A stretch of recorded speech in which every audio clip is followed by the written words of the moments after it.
Hello and welcome to the second video by the Mid-Canterbury Newcomers Network and the Canterbury Multicultural Council.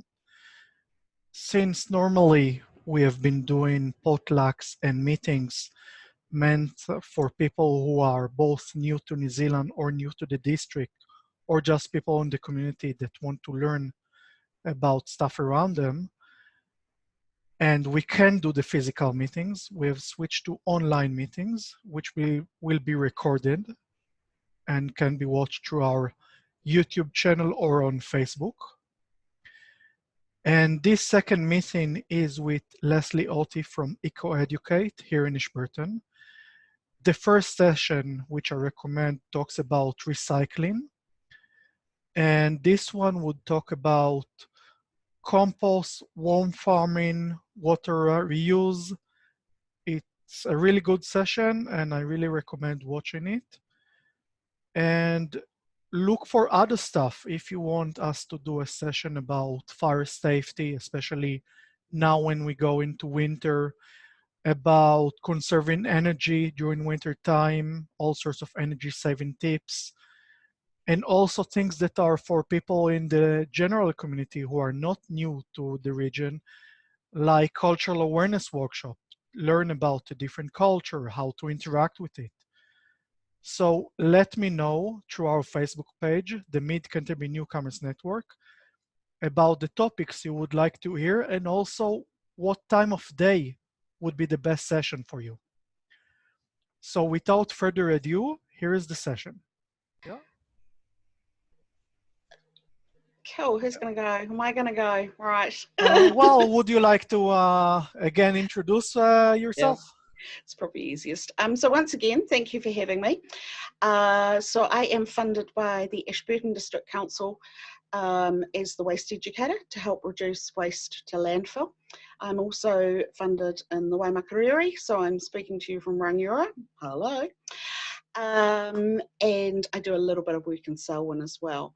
EcoEducate now works with 145 schools, preschools and high schools, plus the wider community, and at the moment we're a team of 5 who's a bit missing classrooms, so it's lovely to be able to do this, and thank you, Ottey, for organising it. It's a pleasure. Yeah, happy to. Yeah, cool. So worms, right.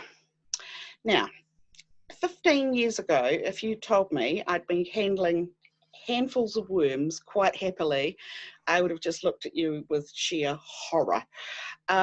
Yes, I am a gardener, but worms to me are a bit snake-like, or they were. The more I've learned about them, the more respect I have for them, and now I don't think anything about it, about handling them or working with them. So the worms we're looking at today are tiger worms, because they are the worms that are used in worm farms and for composting. We have about 200 different types of worm in New Zealand and roughly about 7,000 around the world. And each worm has adapted to its environment. So those nice big fat worms you find in the lawn are earthworms. They can go into your worm farm, yes, sure, but they won't eat the food fast enough. Sorry, there's just been a pop-up on the side that was really distracting. So tiger worms are not the common earthworms? No, they are not. And if we put our tiger worms into the lawn, they're not going to have enough food usually, so they won't survive. So if you think about the worms you find down at the beach, if we brought them up to Methven, they wouldn't survive. Methven's worms wouldn't survive down at Long Beach or Wakanui. So they're adapted to their different environments. So we have 2 species of tiger worm in New Zealand, and I can never remember their Latin names, but a Google search will help you with that one. They are the fastest worm, apparently, in worm terms, and they also have ferocious appetites. So a tiger worm will eat its own body weight in food every day. Wow. So if you have a kilo of worms, you need a kilo of food. If you have a ton of worms, you need a ton of food every day, roughly. They're pretty adaptable. They live apparently for about 12 years. They start breeding at the age of 3 months. And if we took a kilo of worms, of tiger worms, and we gave them enough food and enough space, in 1 year they'd breed up to a ton. Wow. I know. So that's kind of the weight of a Suzuki Swift car, from an ice cream container to Suzuki Swift. They stop breeding and having babies if we run out of food or if we run out of space. So the two examples of this would be Swannanoa School. When I got there 8 years ago, nobody had looked after the worm farm, nobody had fed it for 2 years, there were no baby worms in that worm farm, and there was probably only about 2 handfuls of worms that were surviving. It's definitely survival of the fittest. We started feeding up that bathtub of worms, and now Swannanoa School is just putting in its 3rd bathtub of worms, and they've been selling worms as well. So they've been incredibly successful worm farmers. West Ayrton School had exactly the opposite problem. Their worms were so packed in, it was like spaghetti without the sauce. And they were actually sort of abseiling out of the bath to find more space. We started taking worms out to make mini worm farms to sell as a school fundraiser. And once there was space again, there was still plenty of food, the worms started breeding up. So yeah, they're pretty cool. You have the most amazing commercial worm farm in Ashburton. At the Ashburton Meatworks on Bridge Street, they have acres of working worms out the back. Might even be able to organise a tour around there. It is definitely well worth seeing if you've got an interest in this. So they process, apologies to the vegetarians, they process toenails, pig's paunch, so that's the stomach contents of the pig, and hair through their worm farm. Doesn't smell. It's very clean. There's no flies to speak of. And it's a wonderful environmental example that really should be copied elsewhere around New Zealand. There's another big worm farm in Cromwell, Central Wormworks. They take a lot of the fruit from the orchards that can't be processed, and they also take the slurry out of the bottom of cattle and stock trucks, so animal poo, and they process that through there. So yeah, really interesting. I haven't seen the Cromwell one, I've only seen a video, but one day it's on my get down there and have a look list. So we've got some worm farms set up at the Ashburton Education Centre at the Resource Recovery Park on Range Street, yep, where the recycling and the rubbish goes. And I'm always happy if somebody wants to connect with me to have a chat further about those down there. I've put some background photos up, and so I'm just going to hop out the way, and I just want to talk about the photos a wee bit. Make sure I go the right way. Yep, there we go. So in our photo here, we've got my little mini worm farm, which goes into schools with us. This is made from 2 ice cream containers. There is a Facebook clip on my Eco Educate page on how to put this together. We do these with schools all the time. And we heard from a 9-year-old the other day that her one that she did when she was 4, so 5 years ago, has now expanded up into a laundry tub. And she's obviously a very successful worm farmer at the age of 9. That beside the worm farm, we've got the bottles, right? I think I can hold one up there. So this is worm wee, right? If your wee's this colour, you need to go see the doctor. It should come out the colour of Coca-Cola. We can add that to our plants, but it's going to be too hot, it's too strong. We need to dilute it down, and we need to make it into a paler version, which is really hard to see, sorry. So I always liken it to, comes out the colour of black coffee, dilute it down to pale tea, or Coca-Cola to L&P, depending on what your drink of choice is. I love it. I mean, I'm horticulturally trained and I understand about loads of chemicals we can throw at the soil. I love it because it's free. It doesn't seem to hurt anything. I might not give so much of it to plants that I wanted to flower or fruit because it tends to be a bit high in nitrogen, but all round good garden tonic. Excellent, and it's free. The So other if we product, look at the photo behind you, that's the right bottle, right?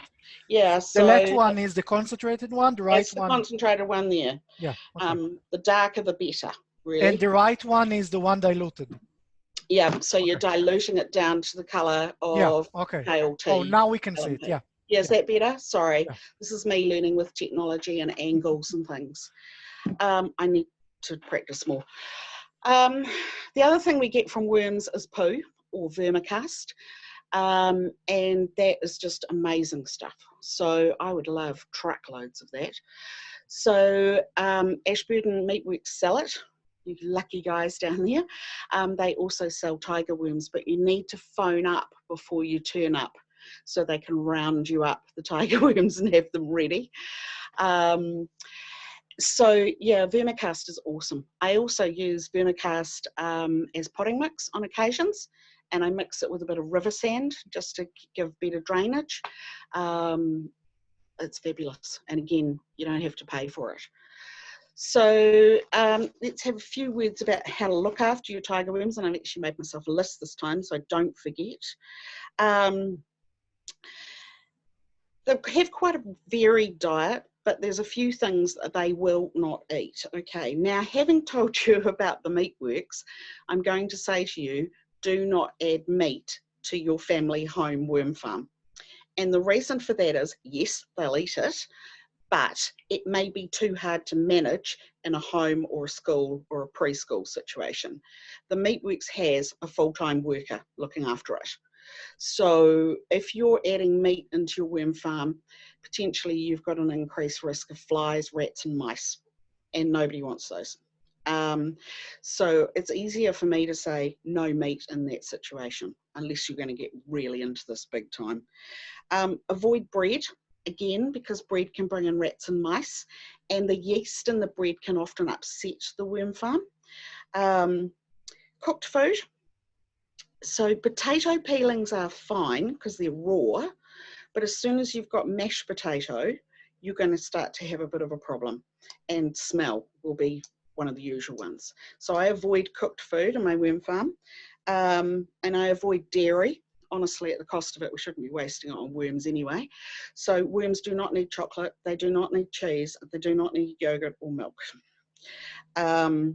Citrus or strong flavours. So citrus being lemons, oranges, mandarins, but also think about, and how I tell the kids to remember this is, if you fell off your scooter and you cut the back of your hand and you stuck a piece of orange on it, it's going to sting.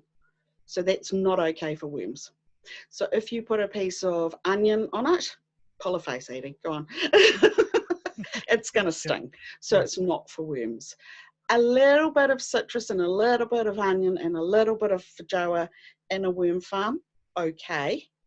But because I work with schools, feijoas, particularly at this time of year, tend to come by the bucket load. Yeah. So just remember that cut trick. Think about a piece of pineapple, it's going to sting. A piece of watermelon skin, it's going to be okay. It's a good guideline to work on. The worst worm farm I ever opened. Oh gosh, I can feel my stomach going now. It was a school one, and they had put into it leftover cauliflower cheese. So cooked cauliflower, milk in the sauce and cheese. So you've got cooked dairy, 2 lots of dairy. And the other thing they'd put in, and I love watching kids' faces in schools because they don't understand why people would waste pizza. Worm farms don't need pizza. So you've got that bread base. This had meat on it as well. It had cheese, and there was a lot of onion and tomato. So those worms were pretty sick. They really were not good. Yeah, so we sort of buried those in the compost and then restarted the worm farm again. If your worm farm smells bad, lime. Now, this is not the lime you drink. This is the lime from limestone rock, which you can buy at Mitre 10. I used to be able to say Bunnings, but perhaps not anymore. That's sad. Or if you know a limestone carver, that lovely white rock they carve, the dust on their floor is free lime. So lime is about pH. So cast your mind back to school science. Worm farms tend to go acidic and you want them to be alkaline. That's why you're adding lime. Okay, so rather than get out a pH testing kit, I tend to look at the health of the worm farm. If it smells bad, it needs lime. If the worms are pale, they're anemic, they need lime. If there's lots of fruit fly, you know, those little vinegary flies that, yeah, they'll disappear with the first frost. But if there's a lot of those, it's lime. And depends on the size of your worm farm. So for an ice cream container, probably a couple of teaspoons once a month. For a bathtub, anywhere from 3 to 5 handfuls, depending how bad I think it is. So lime is worm medicine. And it doesn't take long to fix it. It's just a case of keeping on top of it. Don't get your worm farms too hot and don't let them freeze. So they don't need to be inside at this time of year. Mine down in Ashburton live out the back of the education centre year round. Occasionally during the summer when it's getting really hot, I move them more to the shady side. If you look inside, you'll notice the round one has an old woolly jersey. It's a merino jersey that was falling apart. That's nice and wet. The worms will actually eat that because it's wool. They will also eat cotton tea towels, so natural fibre fabrics they will consume. And I like those because wool dog blankets are perfect. So you know when you get the blanket that the dog slept on, you've washed and you've washed and you've washed, and really it is past the point of, yeah, it can go on the worm farm. Our worm farms up here in Rangiora have woolly sheepdags in them because I have a friend who's a wool classer and she often has wool samples and for some reason daggy ends, I don't know why. They go in our worm farm and the sheep eat them. Not the sheep, the worms. It's obviously getting late, so it's been a long day. So there's some really unusual things you can feed your worms. Pencil shavings. So in schools, we encourage the children to collect the pencil shavings and put them into the worms. We don't encourage them to cut their own hair, but worms will eat human hair. They will also eat animal fur. And they will eat toenails. I apologise to anyone out there who's eating their dinner while we're doing this. That's some of the odd stuff. The more common would be things like apple and pear cores, peelings from fruit and vegetables, banana skins, coffee grinds, tea bags, although some of our tea bags have got plastic in. So I did notice the other day that I ended up pulling out just a totally empty tea bag. They hadn't eaten the tea bag at all. They ate the string and they ate the cardboard attachment and they ate the tea leaves, but they left the tea bag itself. Smart So worms. yeah, they are smart. I've got office worm farms that I've helped people set up, and I swear those worms never see anything but tea bags and coffee grinds, and they seem to survive quite nicely. My worms get my 7-year accounts. I hope there's no accountants listening. It's the highlight of the end of the financial year. I literally take them out from their pile and they go into a big crate of water and they sit overnight. I don't even put them through the shredder now. I just tear them up by hand, which is quite satisfying for some of the stuff that comes in a business. And then I pop it onto the worm farm and the worms chomp it away, eat it up and poop it out and weigh it and make it useful for my garden. Including normal A4 paper? Yeah, The normal white bleached A4 one? paper. Okay. I would avoid glossy paper. So, you know, the warehouse catalogue and that stuff I would avoid. That can go in your recycling. But yeah, sensitive documents through the worm farm. Honestly, if someone's going to fish through there for my identity theft, they can have it. It's pretty indistinguishable by the time it gets into the worm farm. Cardboard, they love egg cartons. So sometimes we've had an egg carton where an egg's broken inside, and we will put that eggshell and egg carton into the worm farm. They like eggshells. It does take them a while to get through them because, of course, worms don't have teeth. They love avocado skins. They will get through an avocado stone, but it might take a few years. I've also put in peach, nectarine, apricot stones. A few years down the track, they've disappeared. So for your worm farm to be working really well, your food is going to look mouldy and slushy. It's just simple fact. That decomposition needs to help, because if you're a worm and you haven't got teeth, you can't exactly bite into an apple core. You're going to have to be able to suck it up. And in schools, this is where we encourage children to make sucky up noises. So they need to be able to suck it up, etc. There'll be other creatures that will move into your worm farm. Sometimes there's the odd spider. We've had some centipedes, we've had some slaters. Just be aware of our New Zealand native snail, the nice big flat one, because they eat worms. And so, yeah, I know.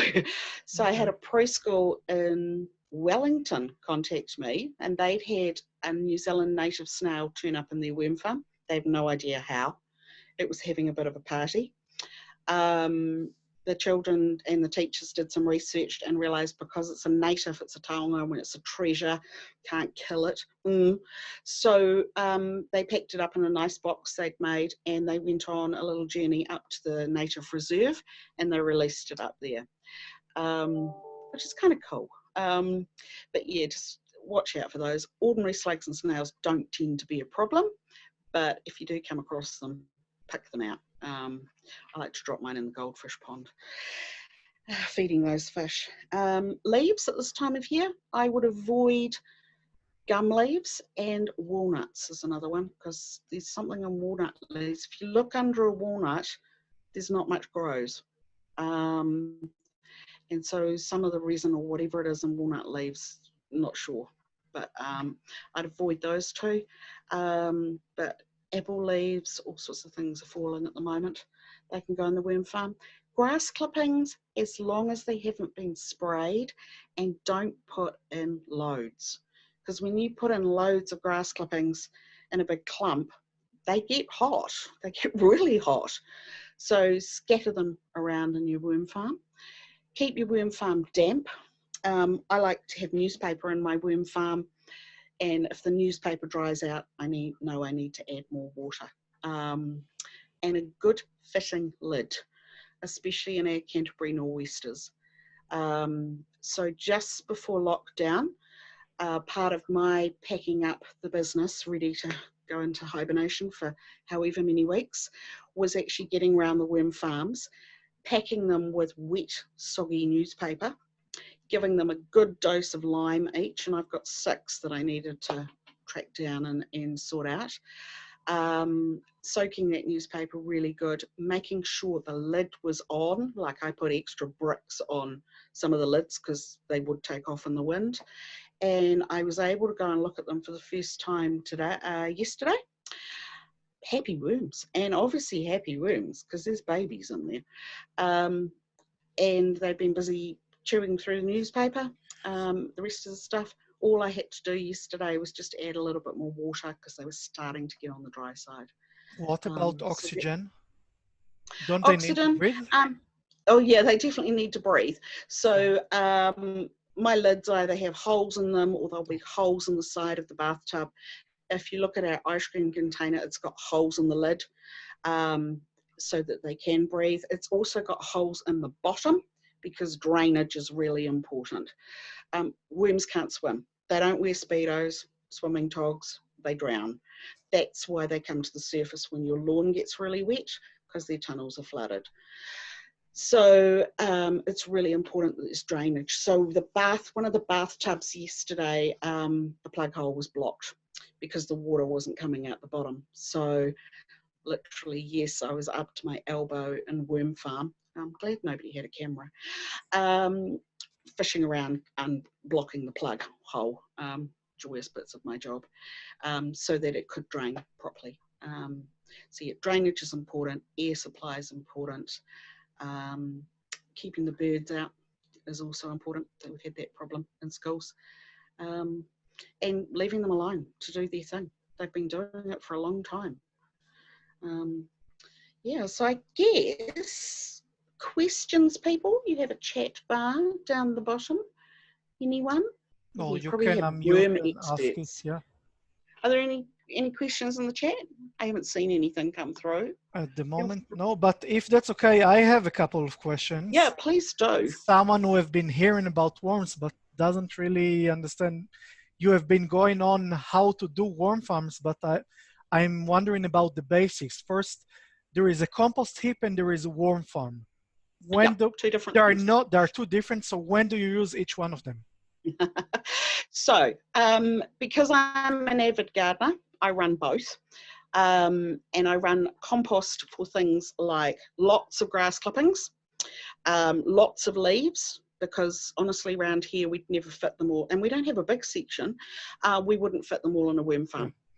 I also, for weeds from the garden that aren't problems, if we have bulk paper and cardboard we want to put through, and it won't all fit in the worm farm. So the worm farm tends to be more for my uncooked kitchen scraps rather than my garden greens. Does that make sense? Okay. Yeah. So that's why I tend to run both. I think if you were going to start with anything, start with a compost bin. And then look at a worm farm further down the track. The reason I like worm farms is because I get that wormway in the vermicast for my garden. Also, I need them working out there in their worm farms so I can take them into schools. I have working pets in my garden, and I don't have to pay them. So that's why I run the two. The other one I run is a bokashi bucket. And I knew I should have brought the sample in with me. So bokashi bucket is a separate form of composting. So perhaps we need to do a separate workshop on bokashi. Yeah. But yeah, I think that might be where we're going. Because that's the anaerobic one, right? Yeah, that's exactly right. Yeah. And you can put pretty much all your cooked food. Yeah, so you can put meat in there as well. Yeah. Yep, everything. My mother-in-law runs one in her retirement village because she doesn't have room for a compost bin, and she turns up at our place with a full bokashi bucket for me to bury it in the garden. The worms in my garden soil are amazing because we feed the soil, and I'm a big fan of that because it feeds us. Oh, here we go, a question from Emily. Yes, Emily's asking if in the bokashi bucket you can put onions, garlic and citrus. Definitely, please do. Paper, I tend to put in not a lot of paper. It might be the wrapper that came around the muffin, the muffin cases, or it might be something that's got a lot of food in it still for some reason, like a brown paper bag that's got a lot of food. I can't think why, because I have a teenage son who usually takes care of that sort of stuff, not the paper but the food in it. So yeah, I will put a bit of that through on occasions as well. Coffee filter papers will go in the bokashi. They'll also go in the worm farm. So I hope that helps, Emily. Brilliant, thank you, I like that. Yeah, so don't be shy, people. Ask me some questions. I reserve the right to say, I don't know, but I'll go find out. Okay, so compost basically makes you a new potting mix. Yeah. And worm farm is sort of like fertilizer. So yes, how do you get it? If people, for example, want to use an on bathtub, what do they do? How do they get the what was that? The vermicast, yeah. And the worm pea out of that? I feel a whole new workshop coming on once we're down a level. What do you reckon, guys? Come and join me at the Education Centre in Ashburton, and we'll do a hands-on workshop. It's okay, you'll get gloves. Because I've seen some plans online, and basically those plans for worm farm scared me away. They were too complicated. Oh, let me see if I can find some. It was multi-layer, multi-level, especially built. No. Don't make it hard for yourself. Yeah. Okay, so coming up now is a photo, hopefully, of, can you see that? So in behind me is a laundry tub, an old stainless steel laundry tub. Okay. And we have, because we've got the plug hole at the bottom, right? So there's our drainage already built in. We have filled that with shredded paper and newspaper, so you can see that in the photo. Yeah. You can see some samples of the food, right? So there is red cabbage, there's potato peelings, there'll be some greens, obviously none of this is ready for the worms to eat yet. It's got to decompose a bit. And that big clump of brown has got tiger worms in it. So this worm farm is really all ready to go.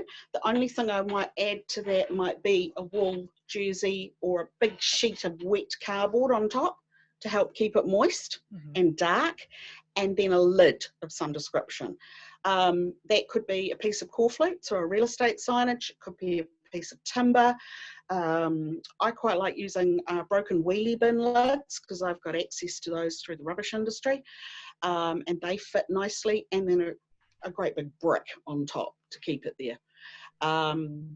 So does that help, Ottey? And then So when it that's the comes one time part, to but how do you harvesting, get stuff out of it? right, that's easy. So worms feed at night mostly. So when I start emptying a worm farm, so we imagine all the food scrap there is gone, all we've got is worms and black stuff, and we've been putting food on top, and it's got really full, but the bulk of it is going to be that worm poo, vermicast. The paper will pretty much have gone. I go in first thing in the morning, the worms will mostly be at the top in the food, and we take the top layer off. Food, worms, everything. Because worms don't tend to live down in their vermicast. It'll be like you living at the sewage ponds. They're not interested. They will go down there if the top is hot or dry. They will move down into it. But we take off that top layer, and then, because I work with kids, they get their gloves on and they get to go through the vermicast, rescue any worms, and we have worm conversations as we're doing it. And then the vermicast goes in. I'm not usually that fussy if I'm doing my own. I'll sacrifice a few worms into the veggie garden if need be. There are people who sieve that vermicast, so that's what they do at the meatworks. They sieve it to get the worms out. You could run it through an old colander sieve type arrangement. I usually find if I do it at the right time of day, most of the worms are up the top in the food. Worms are like teenage boys. If there's food, that's where they tend to hang out. Okay. Yeah. Does that help? And then you can get those multi-layer ones where the vermicast drops through into the bottom layer, and you just take the bottom layer out and empty that. So laundry tub basically is just a bigger version of the ice cream container or a smaller version of the bathtub one. And what about the liquid? How do you get that?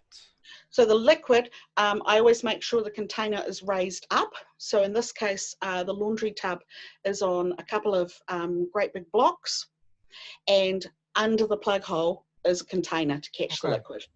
Yeah, so you'll see that at the Education Centre in Ashburton, we've got metal meat trays underneath. I hope they're still there. Occasionally they go walkies. And so that catches our liquid. Some of those tiered ones, the bottom is contained and will have a tap on it, so that you can just drain it off. If you're after one of those, look, people are having garage clear-outs at the moment and cleaning out their house because they've been in lockdown. I suspect there's going to be a bit of that stuff turning up at second-hand shops. Look, go ask your friends online. After we had the earthquakes up here in Christchurch and Kaiapoi, it was incredible how many free compost heaps and worm farms were on the giveaways, because people were cleaning out or leaving town, and I don't want us to have another one for you to get a free worm farm. But now would be an opportune time. Also, January tends to be the month that people clean out their cupboards and their garages. So if you're second-hand shopping, that's the golden month because it tends to be. But this year we're going to get 2 golden months by the look of it. So yeah, I hope that helps. And there's always second-hand ones around. You don't need to go spend lots of money. I mean, worms don't care if you spend $300 on their house or you scrounge something for free. Yeah, most people I've seen use an old bathtub or things like that. Yeah. And in schools, when we're dealing with waste from 100 children, a bathtub of worms will cope with food waste from 100 children. So if we've got a school of 600, technically we need 6 bathtubs. Oh, okay. So it's good to estimate how much you need. Yeah. Yeah, it just helps. Excuse me. Okay, and would it be a good time to start a worm farm now when we're starting winter? Anytime's a good time. So frost, as long as Anytime. it's, as Yeah. long as there is a lid on top of it, Yep. frost outside should be okay. Yep. Yep. And, you know, I'm really happy for anyone to email me questions if that helps you. So you can find me under EcoEducate, rethink at ecoeducate.co.nz. Yep, you're welcome to phone, but often it's not on. Do leave me a message. I don't return your call if you haven't left me a message, because goodness, you might be trying to sell me advertising. And so, yeah, just send me an email. Go like my Facebook page, message me through that. Honestly, I don't mind. I've had some really random questions over the years. I'd rather you ask them and learnt. I'm not going to judge at all. I'm there to help and support. Compost, because we touched on it. Compost is a bit like making a cake. If you've got the right ingredients and you follow the recipe, it shouldn't go wrong. So most people go wrong because their compost is too dry or too wet. Shouldn't be a problem at the moment. Or they have too much nitrogen stuff or too much carbon stuff. So I'm going to keep this really simple. If you imagine a pile of grass clippings in your garden, they're going to get hot, they're going to smell bad, and you're going to end up with a slimy fly breeding mess, right? If beside those grass clippings you have a pile of leaves, they could potentially sit there for 2 years before they rot away.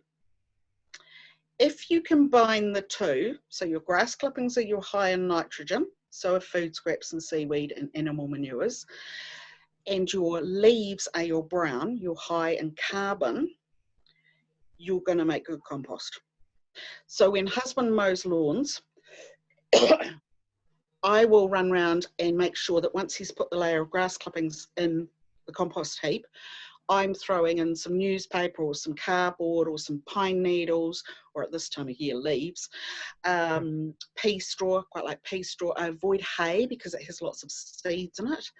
And then, you know, the next layer of grass clippings will go on, or there might be some food scrap go in there, potato peelings or feijoa skins at the moment. Then I will be adding more dry brown stuff. It's like lasagna. Make layers, and then the microbes will get in. So to start with, your compost heap will get warm. If your cat sleeps on top of your compost heap, you're doing well. All right, it's always a good litmus test, the cat sleeping on top. It's hot to start with, and that's when the fungi is working away in your compost. It's called the FBI of compost. The fungi you probably won't even see. You might see a little bit of mycelium, you might see the odd toadstool. Your compost might be quite hot inside. When we made compost at Lincoln many years ago, we got our compost heap up to 80 degrees Celsius. That's hot. Yeah. Hand burning temperature. But we were experimenting and getting it right and really cooking it.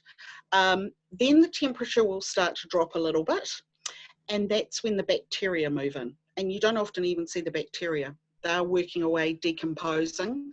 Remember where I said that food has to decompose before the worms will move in? That's stage 3. So you've got fungi, and then the B is bacteria, and then the I is invertebrates. So that's when your compost heap, you'll suddenly start to see life. You will see worms, you don't have to introduce them. They're like teenage boys, provide the food, they come. And then they're happy and they breed and call their friends in. You'll get slaters, you'll get centipedes, you'll get all sorts of things. Sometimes people will say to me, oh, I've got no bugs in my compost. And I'll say to them, what does your compost look like? Well, it looks like dirt. Yep, it's ready to go in the garden. So if it doesn't look like what it was to start with, it's ready to go into the garden. And you know, all those invertebrates, those creatures have moved out because they've eaten all the food. They've pooped it out the other end. They've moved on. They've found another buffet to move to. So that's when it's at its best. Now, turning your compost is really helpful because you need air. There's living creatures in there, they need air. Compost tumblers, if you want to make quick compost, fab. So we had one here to start with because our soil was appalling. And it was out by the clothesline because it's somewhere I go most days, and I would give it a couple of turns. We could turn grass clippings, which is our nitrogen, and shredded paper, which is our carbon, and a bit of water into compost, look like dirt, in 6 weeks. Wow. Yeah, pretty good turnaround. I'm really passionate about compost, if you haven't already worked it out. I do not make good cakes, but I make slightly stunning compost. If there was awards for compost, I could win. I'm quite proud of my compost. Maybe we should start one. I think everybody should. If you think about what nature's been doing, so, you know, imagine native bush, right? Okay, they're evergreen trees, but they're still dropping leaves all year round, right? Those leaves are falling, the branches are falling, the birds, well, and now that we've got animals in our forests as well, are pooping out. So there's your nitrogen. You've got your leaves going on as your carbon with your sticks and twiggy bits. And then you've got the rain falling, and then you've got the worms coming up from underneath, turning it all over. That's just nature making compost. She's been doing it for a very long time. We just need to copy it and not overthink it. I wouldn't personally put cooked food in my compost. I put that through the bokashi bucket. I wouldn't put lots of bread because, again, the rats and the mice. I wouldn't be putting, if I put orange peels or lemons in, I tend to mix them, not just dump in a big pile. And what else? Horse manure. I like horse manure, but I like my horse manure from horses that haven't eaten lots of hay, because then there's grass seeds. I avoid putting in convolvulus, periwinkle, and twitch, you know, those nasty problem weeds. But I have a solution for those. I have a great big black barrel out the back with a lid. And we use this at the Kaiapoi Community Garden as well, because we've got a lot of twitch down there. And I put all of that stuff into the barrel. Also, anytime I cut the mint back, because you know how a little bit of mint grows everywhere in the garden, I will put that into the barrel, and the barrel gets filled with water and the lid goes on. It stinks. That's all of it rotting away. It takes about 4 to 6 months, depending on the time of year. Once it's all rotted down, then I'll add that to the compost. Brilliant. So I don't have to pay to get rid of it. I don't have to, if I put it in the compost, it's only going to keep growing. So that's a good thing for me. Pumpkin seeds, we had some pumpkins here that weren't very nice. They not good flavour at all. And I thought, if I put these pumpkin seeds in the compost, they're going to grow. And then I'm going to have more of these rogue pumpkins that don't taste nice. So I boil them and basically kill the seed, let it cool, and then just pour the water and everything into the compost. Or you can give it to the worms.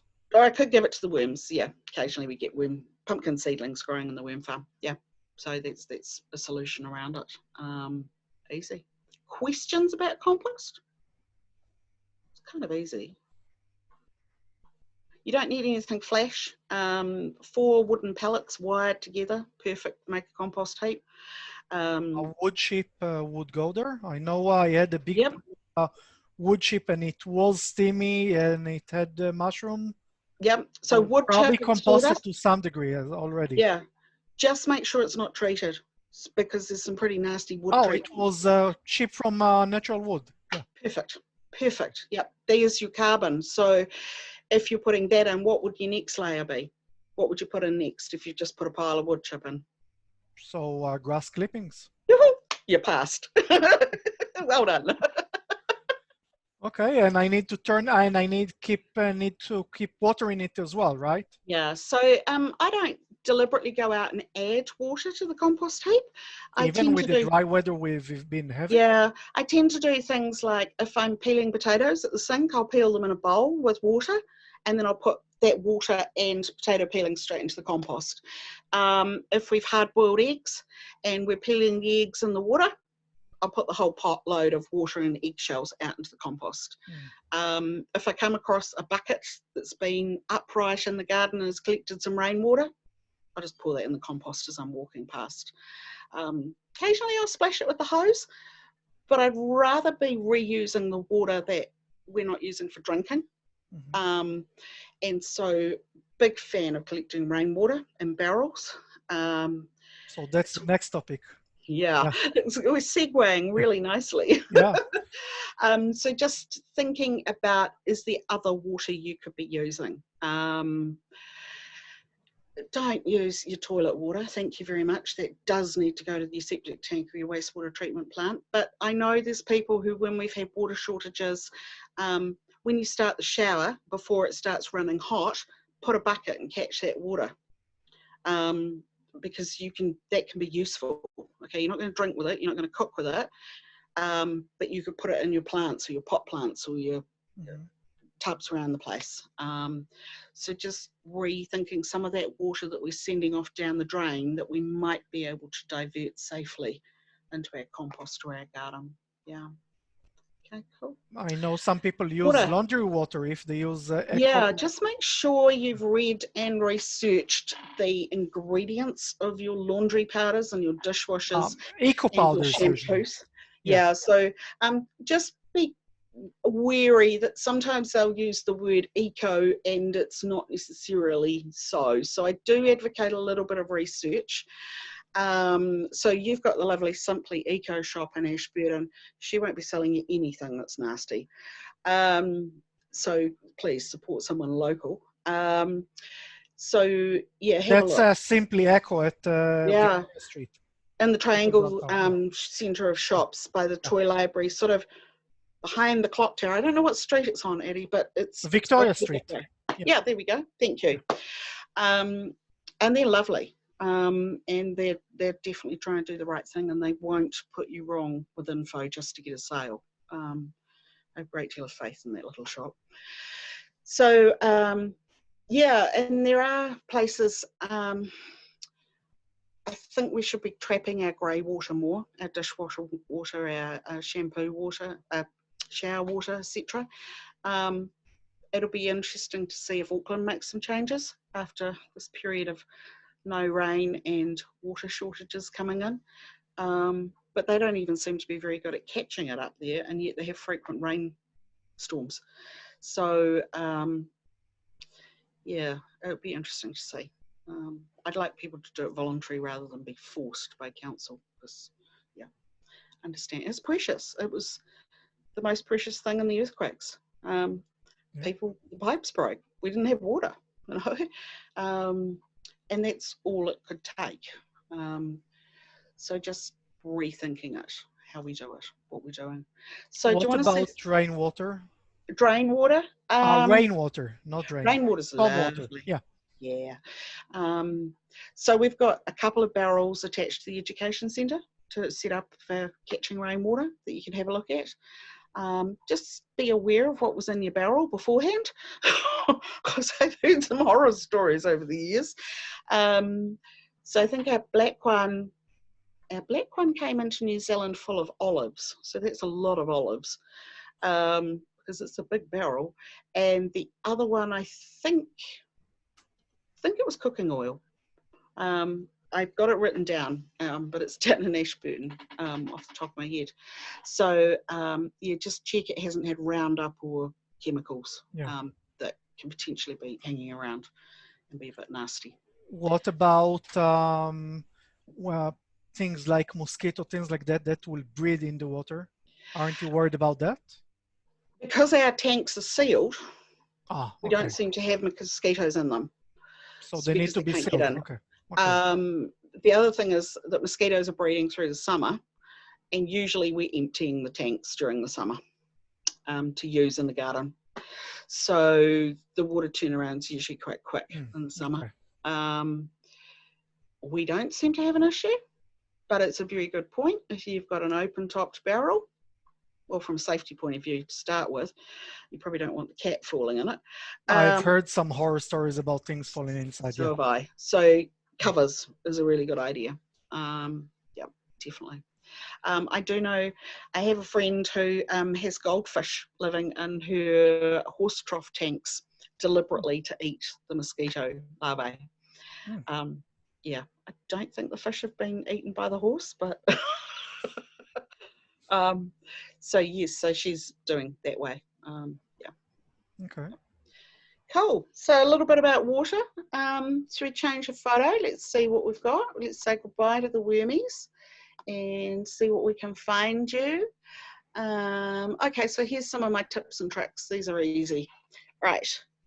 So here we have a self-watering container. Now we've made it in a clear container. There is a hole about halfway through up the side. There are no holes in the bottom.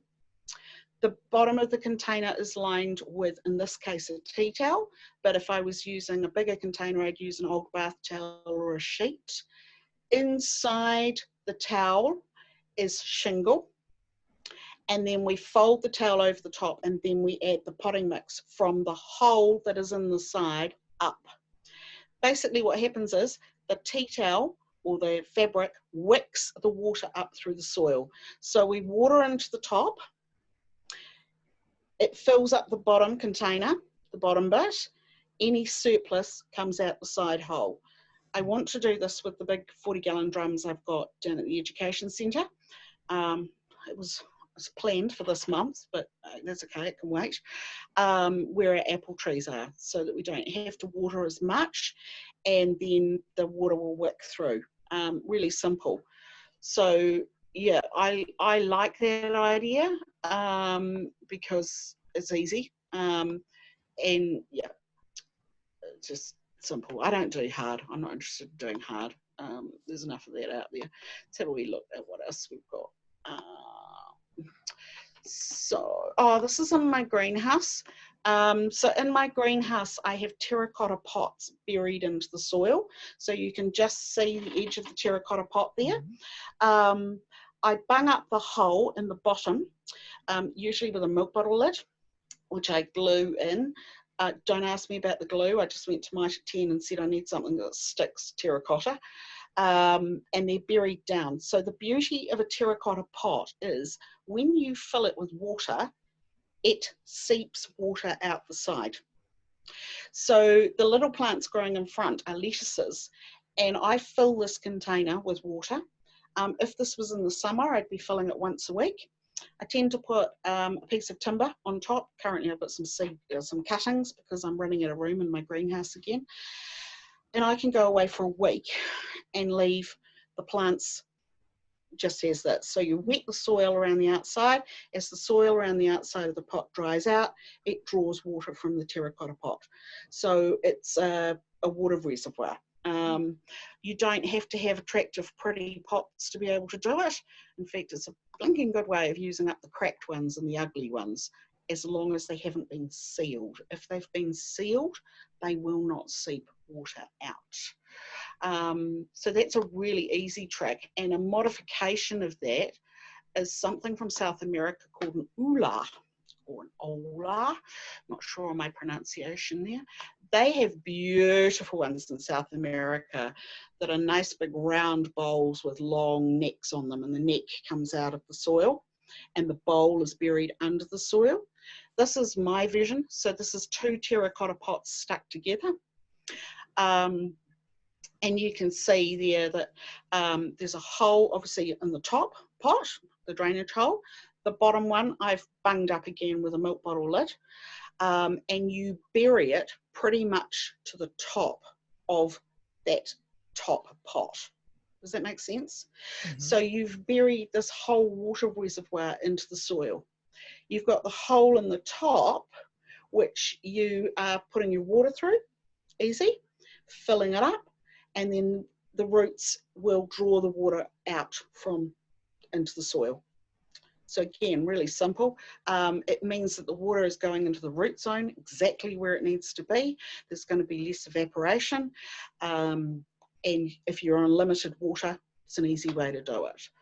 Another little trick I tend to use, because I tend to be on the road quite a bit, so I can't always rely on my family to be watering all my little treasures, is this one.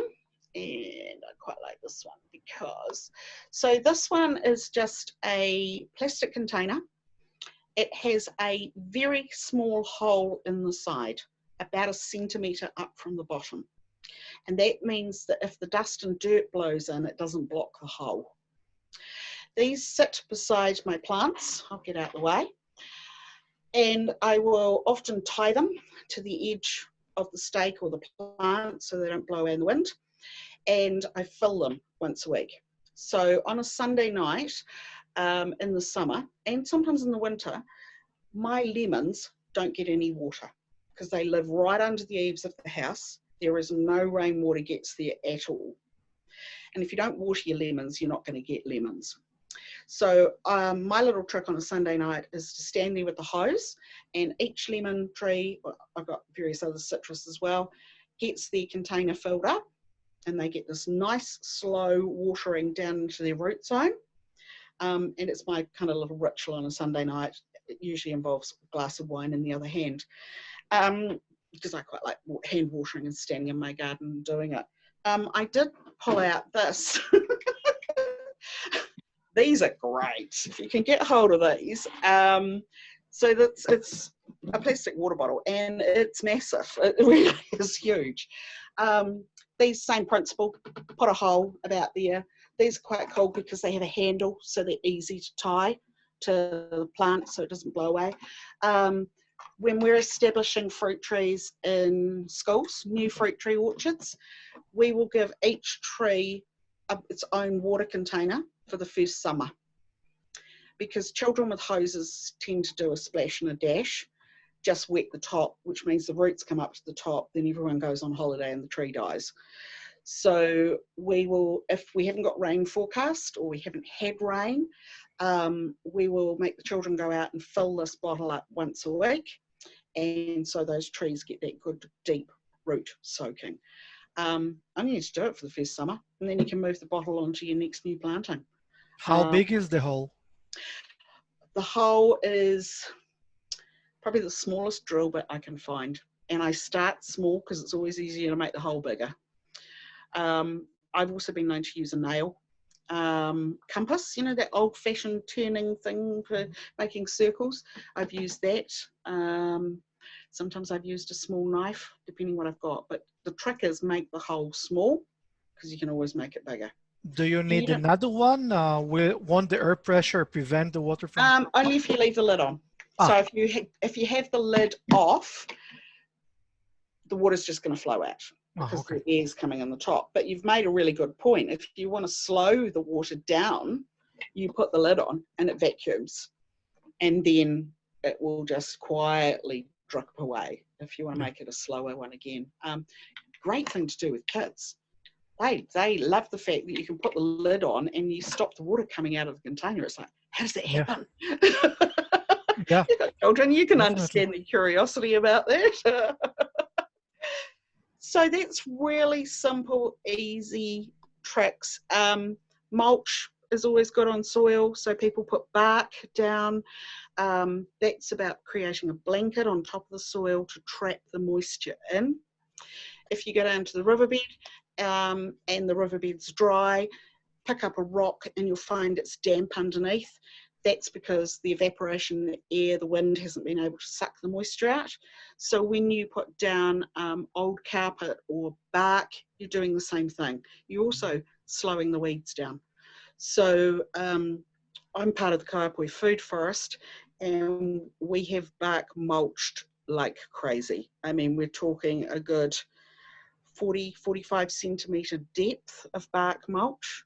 And that is about keeping the moisture in, keeping the weeds down, because nobody needs to be weeding an acre and a half, but also helping feed that soil too. So we've added some manure in there too. We have an amazing range of fungi down there. So obviously it's working really well, and the mycelium from the fungi, the roots, are helping break down that bark as well, just while we're getting those plants established. Yeah, look for what you can get for free rather than spending lots of money on it. Well, at the moment, we're getting a lot of fallen leaves for free. Yeah. So somebody from Methven posted on the Methven notice board, what could they do with lots of fallen leaves? I just had to answer, didn't I? I can't resist that question. So I suggested they weed, and this is my job for the weekend, weather permitting, is weed the garden, rake up the leaves, put loads of leaves on, I tend to throw on, it'll probably be cow manure because that's what's on offer this week, on top. So you've got your carbon, you've got your nitrogen, and I just let the soil worms and activity get on with it over the winter. And I don't have to wait again till the spring. And, you know, that's all gone back into the soil. It's all natural.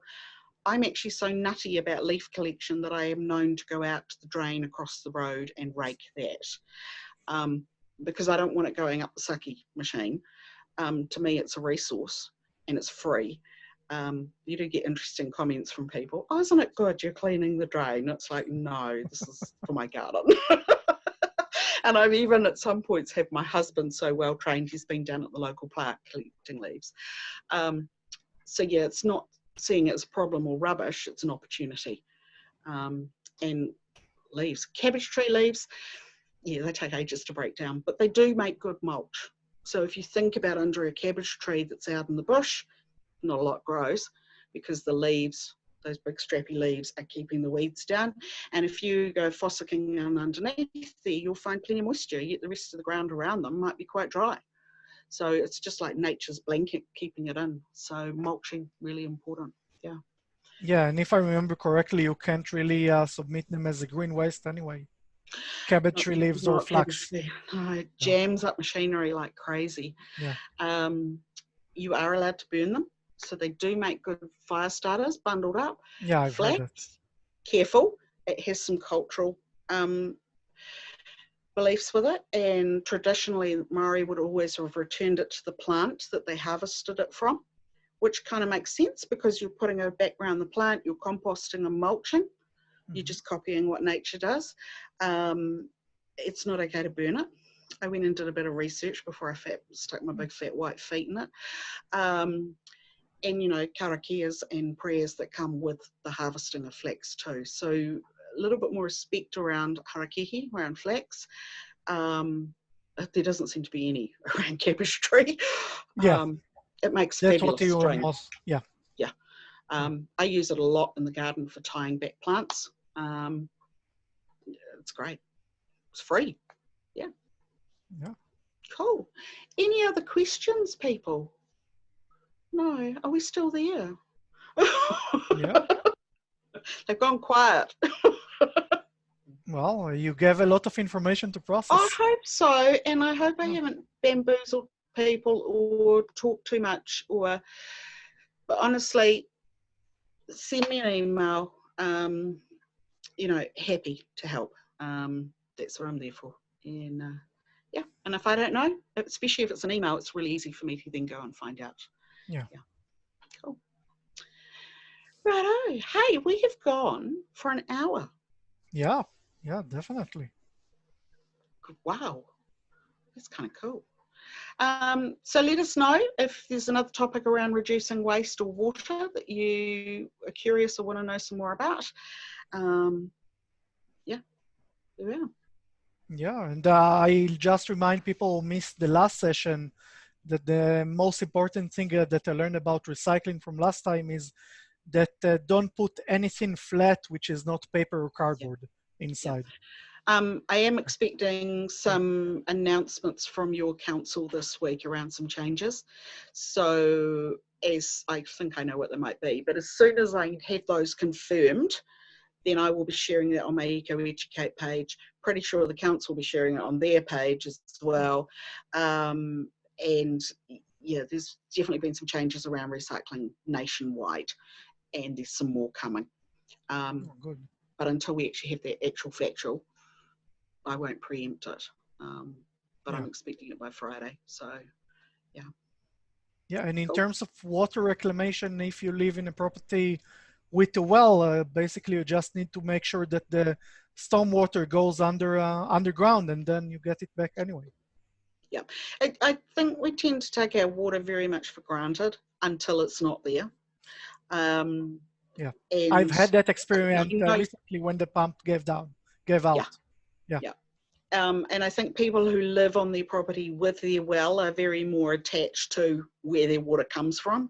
It's a bit like people with septic tanks. They understand what not to flush because they have to pay the bill. But I can remember doing a class with 13-year-olds, and we were talking about the water cycle and what happens if we don't get rain, what are the implications. And I had a 13-year-old boy just look at me and go, "It's not a problem." I said, "What do you mean it's not a problem?" "Well, if we run out of water, it's not a problem." "Okay, why not?" "Because if we run out, we'll just buy some more." It's like, okay, yeah. It's not quite that simple. Or we'll just drink milk is the other one. Well, Yeah. cows haven't got any Just eat water, we cake. won't be drinking milk. Yeah. So, yeah, it's about respect, I think, and understanding a little bit more about things, and a bit more working with nature. Yeah, we need to be Yeah. kinder. There we are. That's a good place to start. Yeah. Thank you Okay. very much for joining us. Please, well, still here. You've covered Yeah. it so well. Oh, thank you, Yeah. Emily. I'm liking Yeah. Emily. I'm glad I was helpful and useful, and it's a big sort of topic, and it's kind of hard to know how in depth to go or how simple to go because you don't know your audience. So, yeah, let me Yeah. know if you need some extra help. Yeah. And thank you so much. Thank you very And much. I suppose we'll organize at some point a future session as well. Yeah, let's do something. Or a tour. You'll do hands-on worm farming. I'd love to take people on another tour around the Resource Recovery Park. It's a good opportunity to see behind the scenes, ask all sorts of curious questions. I guess I need to find out what's capable under level 2, because when we take a tour, we like to keep you nice and close together. Don't know if that's going to work with physical distancing at the moment.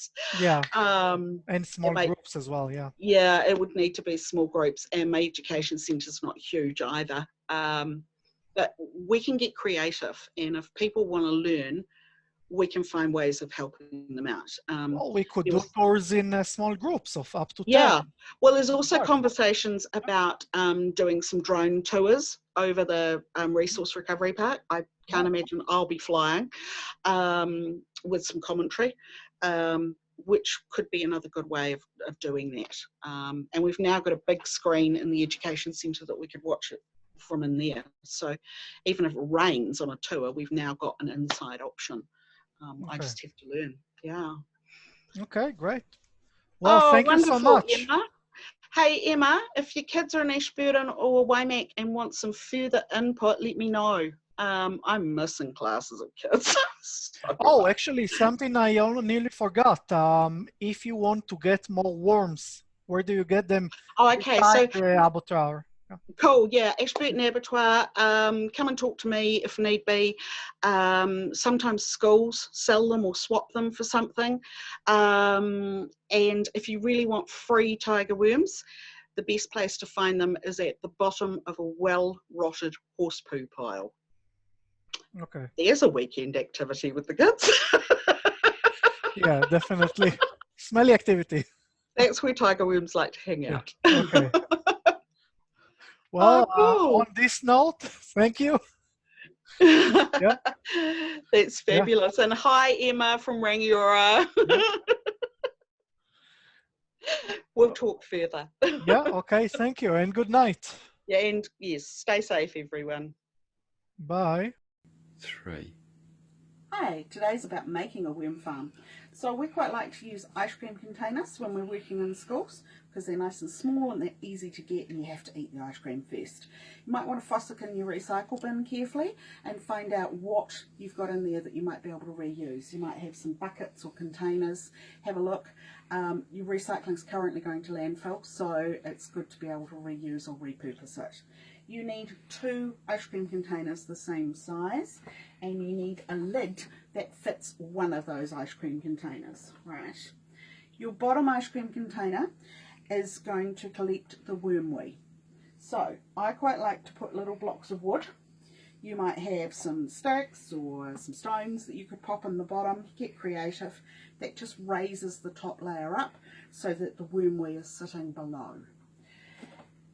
The top container with your lid that fits, You're going to pop some holes in the lid, please, because worms are living creatures. They need to be able to breathe.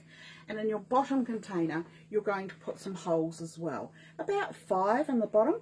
That's to allow drainage, to let the worm wee out, because worms don't have speedos and they can't swim. And if they stay in their worm wee, they will just drown. So we're going to put them together like so. Then you're going to take a piece of newspaper. Again, have a fossick in the recycle bin. You might be surprised what's in there. Don't use glossy paper. You're going to fold it, just one shade, doesn't need to be too thick, and it's going to go into the bottom of the top container, covering the holes. That is the worm's mattress. Your next piece of paper, and I usually use about 2 this size, you're going to scrunch, not super tight, because the worms want to be able to wiggle between it, and you're going to soak it in water. So here's one we prepared earlier. Nice and drippy, and there it goes, and you have just made the house for your worms. Now, it's tiger worms you want, and if you looked at yesterday's video, you will see that we separated out the vermicast, so that's ready to go into the garden gold, and in here we have the worms. I know it's hard to believe, but they really are there. So let's do a wee tip out and see. There they are in the bottom, and we're going to put those worms into their new house, and away they go. Right, you're going to keep the lid on. You need to keep that newspaper damp, and our next video will be about what to feed your worms. Here we are. Thanks.